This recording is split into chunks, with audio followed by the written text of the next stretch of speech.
नमस्कार दोस्तों, स्वागत है आपका रोजगार मिलेगा .com पर। तो दोस्तों, अगर आप 10वीं पास की और सरकारी नौकरी की तलाश कर रहे हैं तो आज की वीडियो आपके लिए बहुत ही ज्यादा महत्वपूर्ण होने वाली है। क्योंकि दुमका सिविल कोर्ट में अनुसेवक के 12 पदों पर, अनुसेवक मतलब चपरासी के 12 पदों पर भर्ती निकली है। तो इस वीडियो में हम आपको इस भर्ती की जानकारी, योग्यता, उम्र, वेतन, चयन प्रक्रिया और आवेदन कैसा भरना है सब कुछ बताएंगे। इसलिए वीडियो को अंत तक जरूर देखें। चलिए वीडियो स्टार्ट करते हैं। आप देख सकते हैं डिस्ट्रिक्ट कोर्ट जो सिविल कोर्ट दुमका है उसमें वैकेंसी आई हुई है। इसमें पुरुष और महिला दोनों ही आवेदन कर सकते हैं। और जो योग्यता रखी गई है वो आपकी 10th पास रखी गई है। जो भी 10वीं पास है वो इसमें फॉर्म फिलअप कर सकते हैं। ऑफलाइन फॉर्म रहेगा ये। तो चलिए मैं आपको एक महत्वपूर्ण बात बता दूं, अगर आपको ऐसे और ऑफलाइन फॉर्म चाहिए तो आप रोजगार मिलेगा .com ऑफिशियल वेबसाइट पर जाकर ऐसे और ऑफलाइन फॉर्म डाउनलोड कर सकते हैं और देख सकते हैं कि पूरे भारत में कहाँ पर ऑफलाइन वैकेंसी आई है। इसकी जो लास्ट डेट है वो 5/9/2026 रखी गई है। चपरासी के पदों पर भर्ती है। टोटल 12 पोस्ट आई हैं। और आयु है वो आपकी 18 से 35 रखी गई है। वेतन है वो आपका 18,000 से 56,900 रखा गया है। योग्यता 10वीं पास है। तो फॉर्म आपको फिलअप करने के बाद किस एड्रेस पर भेजना है, वो आपको भेजना है दुमका न्यायालय में। फॉर्म फिलअप करके भेजना है, वो मैं आपको पूरा बताऊंगा फॉर्म किस तरीके से फिलअप करना है। आप पूरा नोटिफिकेशन पढ़ लीजिएगा। उसके बाद तो चलिए अब मैं बताता हूँ आपको फॉर्म कैसे फिलअप करना है। सबसे पहले आपको गूगल क्रोम ओपन करना है और सर्च टैब बार पर टाइप करेंगे रोजगार मिलेगा .com। जैसे ही आप रोजगार मिलेगा .com टाइप करेंगे आपके सामने होम रोजगार मिलेगा .com पर क्लिक करेंगे, इस वाली लिंक पर।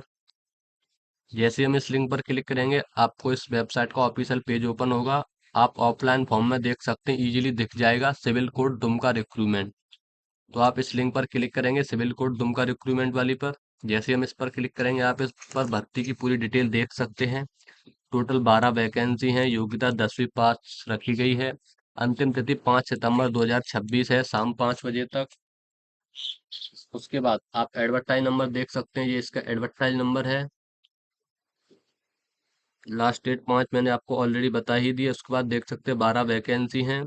और एज की बात, अब मैं एज की बात बता दूं, मैक्सिमम एज कितनी रखी गई है। जो भी जनरल और ईडब्ल्यूएस की है उनके लिए 35 साल है। जो भी ओबीसी ईबीसी की है उनके लिए 37 साल है।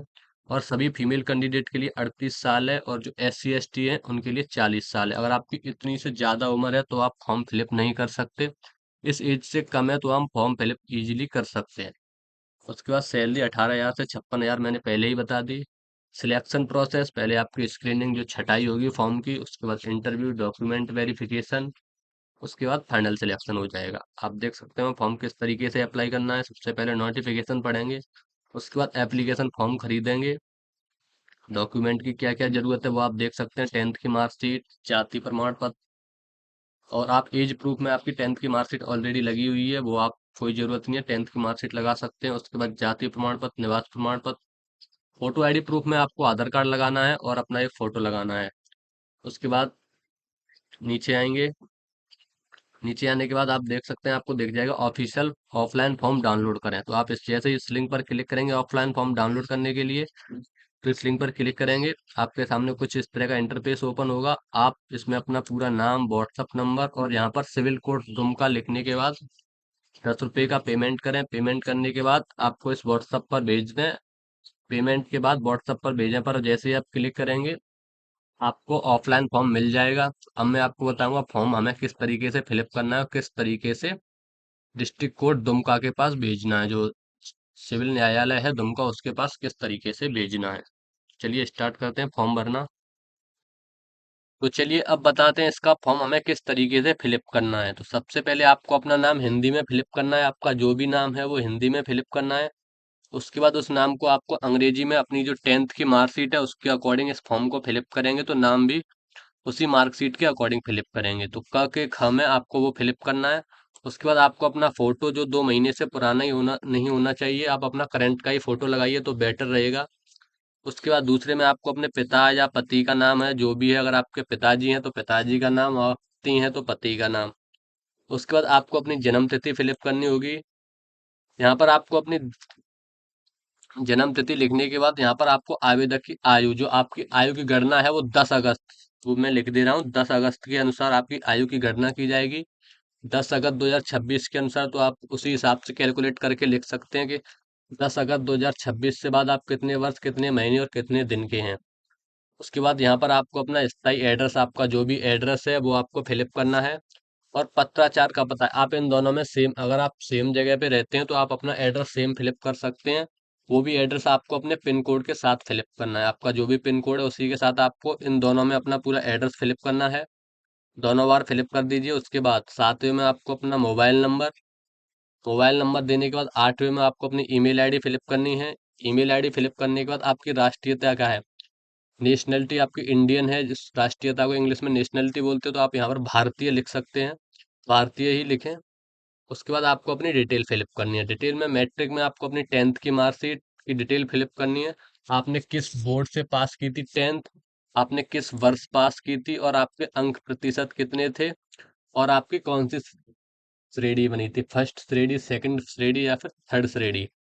सेम आपको इंटर में फॉलो करना है, किस वर्ष पास की, कितने प्रतिशत अंक थे, और कितने, कौन सी कैटेगरी थी, फर्स्ट सेकंड थर्ड। सेम आपकी स्नातक, जो बीएससी होती है उसको स्नातक बोलते हैं। उसके बाद अगर आपके पास कोई और योग्यता है तो वो आपको फिलअप करनी होगी।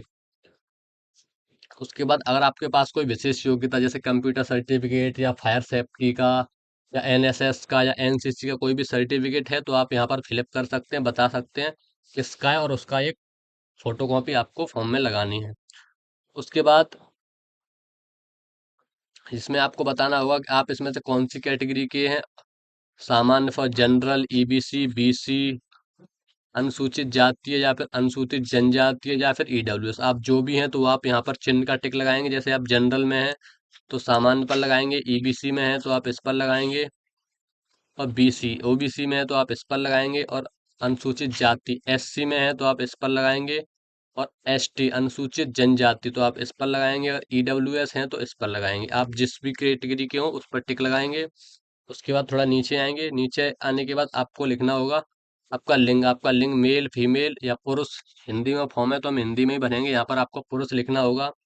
कि आप निःशक्त हैं, जैसे विकलांग हैं तो वो पूछ रहा है, नहीं है तो आप नहीं पर क्लिक कर देंगे। उसके बाद अगर आपने पहले कहीं और भी काम किया है तो आपको उसकी डिटेल फिलअप करनी होगी। अगर काम नहीं किया है तो आप 15वें कॉलम को खाली छोड़ सकते हैं। उसके बाद घोषणा पढ़ने के बाद आपको अपना दिनांक, स्थान और यहाँ पर आपको अपने सिग्नेचर करने होंगे। सिग्नेचर करने के बाद नीचे आएंगे तो आप देख सकते हैं नया पेज है, प्रवेश पत्र, जो आपका एडमिट कार्ड का है, ये भी आपको बहुत ही सावधानी से भरना है। क्रमांक संख्या आपका कार्यालय द्वारा ही भरा जाएगा, और इसमें अभ्यर्थी का पूरी डिटेल फिलअप करनी है। आपको अपना नाम, पिताजी का नाम, एड्रेस, और चौथे में आपको कुछ भी फिलअप नहीं करना है, ये खाली छोड़ दिए। पांचवा भी आप खाली छोड़ दिए। उसके बाद यहाँ पर आपको दिनांक फिलअप करनी है, और उसके बाद आपको कुछ भी फिलअप नहीं करना है। आपका फॉर्म कंप्लीट हो चुका है। अगर आपको फॉर्म चाहिए ऑफलाइन फॉर्म, वीडियो के डिस्क्रिप्शन में लिंक लगी है, वहां से आप ऑफलाइन फॉर्म डाउनलोड कर सकते हैं। अगर आपको ऐसी और भर्ती की जानकारी चाहिए तो आप इस यूट्यूब चैनल को सब्सक्राइब करें और रोजगार मिलेगा .com पर ऐसी भर्ती की अपडेट देखते रहें। उसके बाद application for the post of में आपको लिखना है अनुदेशक के पद पर, या चपरासी, आप कुछ भी लिख दें यहाँ पर। उसके बाद फॉर्म में आके आपको अपना पूरा एड्रेस लिखना होगा, और टू में सेवा में ये वाला एड्रेस लिखना होगा, और आज की डेट डालनी है। डेट डालने के बाद आपको इस पर 56 रुपए की डाक टिकट लगानी है। डाक टिकट लगाने के बाद आपको इसके अंदर एक छोटा लिफाफा रखना है, और छोटा लिफाफे पर आपको अपना पूरा एड्रेस डालना है। उसके बाद इस फॉर्म को आप डाक खाने में जमा कर सकते हैं। उसके बाद आपका फॉर्म पूरी तरीके से फिलअप हो गया है।